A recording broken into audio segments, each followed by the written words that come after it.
Hello, everybody. There's two different sets of people watching this. The people who are subscribed to my YouTube and people in my class. For the people who are watching this because they're subscribed to me, this is a school project that I'm doing with my two group mates, Tyler Power Games. and Kevin. Hello. And for those of you who are in my class, because internet safety and whatnot, I'm going to be referring to myself as Loner, not my real name. So just to get that clear, any confusion. So let's get into this. So our book is Between Shades of Grey. I forget what I actually put down as a quote, but you can see it on the screen, so there's that. And we're going to get into this, and Tyler, you're up with the quick summary of the novel. Between the Shades of Grey is about a girl and her family who are kidnapped by the Soviet Union. They are put onto a cattle train and brought to a work camp. A lot of people die throughout this book. I'm not going to tell you who exactly, so no spoilers. But don't get too attached to anyone. So, and then the resolution and whatnot. Yeah, because we're supposed to exposition, climax, resolution. Right. You forget about that. They find this book within a box. It's a couple of journals, I'm pretty sure. Anyway, some of the main characters in the book, or they probably changed their names, but they were writing down journals to let us know what happened. Okay, so then, which human right article was violated? Kevin. No one shall be held in slavery or servitude. Slavery and all forms of the slave trade shall be prohibited in all their forms. Article number 4. So, 3 places in the book where this right is violated. Tyler, read place number 1. Number 1, everyone seems relieved that they would be getting treatments for the bald man's injuries, but they didn't. They were waiting at a hospital for a woman to give birth because she was also on the blacklist. As soon as the baby umbilical cord was cut, they were thrown on the train.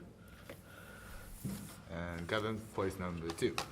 We were thrown on the Cox House, a collective farm, and I was to become a beet farmer. I hated beets. And place 3, the really long one. Where do you think you're going? He demanded. To the buildings, said Mother. Those are for the officers, he snapped. And where are we supposed to stay? Asked Mother. Where is the village? The guard waved his arms wide. This is the village. You have the whole village for yourself. The other NKVD laughed. Excuse me, said Mother. What, you don't like it? You think you're too good for this? Fastest pig. Pigs sleep in the mud. Didn't you know that? But before you sleep, you have to finish the bakery and build a fish factory. He moved closer to Mother. His corroded teeth protruded from under his top lip. You fastest like fish, don't you? You pigs disgust me. He spit on her chest and walked away. You don't even deserve the mud, he yelled over his shoulder. So then, what we're supposed to do next So you is... give some context of where that happened? Oh yeah. They're up in like the second work camp. A which is- frozen wasteland. Yeah, it's a frozen wasteland up north, and they have to build Is it the near whole Alaska? thing. So, what's the theme that we're supposed to learn from this book and the human right violation? Well, theme is survival is possible as long as you have imagination. I mean, poorly drawn memes. No, hope. Survival is possible as long as you have hope. And so, 2 places where the theme is supported. Well, down the train. Got it. On the train, faces spoke to their future. I saw courage, anger, fear, and confusion. Others were hopeless. They had already given up, which was I. What's background noise? Okay, so then the second place where this theme develops and is explored and whatnot. I was 16, an orphan in Siberia, but I knew. It was the one thing I never questioned. I wanted to live. I wanted to see my brother grow up. I wanted to see Lithuania again. I wanted to see Lithuania. Joanna. I wanted to smell the lily of the valley on the breeze beneath my window. I wanted to paint in the fields. I wanted to see Andreas with my drawings. There were only two possible outcomes in Siberia. Success meant survival. Failure meant death. I wanted life. I wanted to survive. So as you can see, in the first part, you can see the hope being mentioned. And then, in the second part, we can see she is determined to survive. And that's- Survival's great. Yes. So then, how does this theme apply to our own lives? Tyler.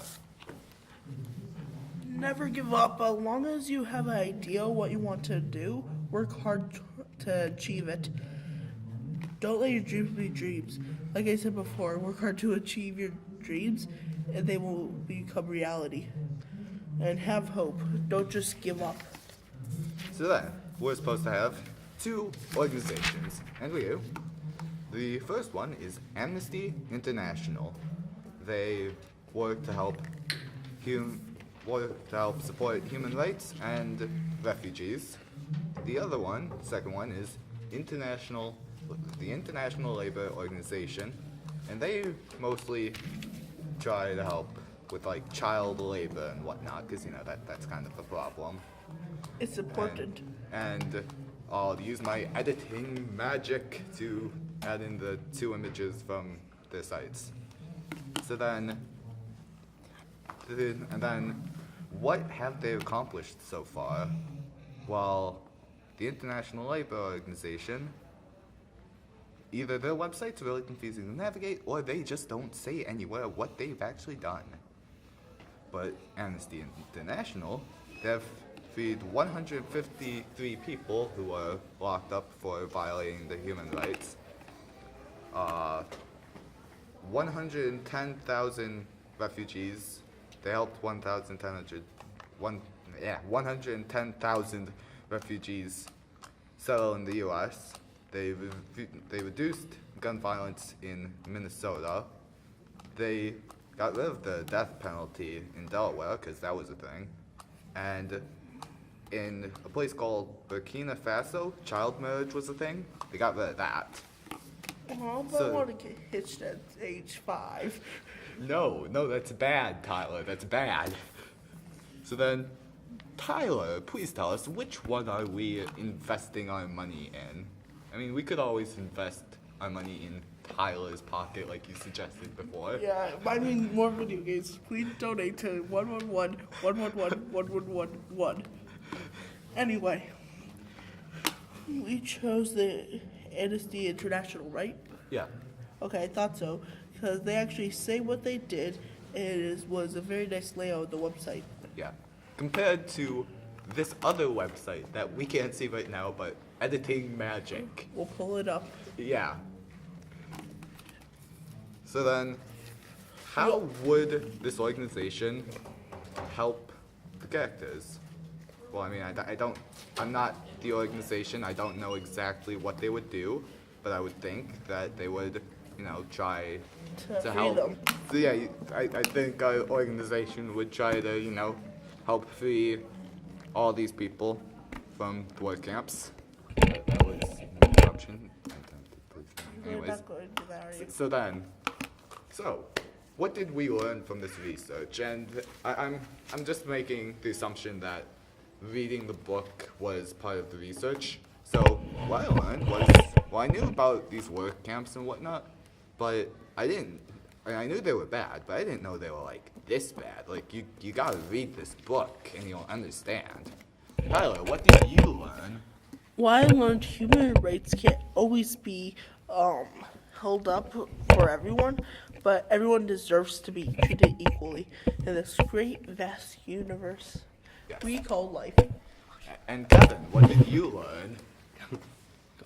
I don't know. What did you learn from reading the book, which you didn't? No, better question. What did you read in the book? I learned that to have hope and always believe in your beliefs to achieve your goals. Yeah, okay. Well, that's that. Good improv. Yeah. So, that's the end of that. We did all things. I hope you liked my beautiful drawing. Absolutely 10 out of 10 art. I tried to do the drawing, he wouldn't let me. I'm sorry. Yeah, it's all Tyler's fault. Anyways, But don't blame me for his horrible, horrible drawings. if you're not subscribed to me, you should go check out my YouTube. It's a good YouTube. Drop your YouTube somewhat. channel again. Yeah. Say your YouTube channel again. Lona does things. Woo, because I do things, and I refer to myself as Lona. What do you do Anyways, in this channel? I do things. That's all. That's obvious. Okay, bye.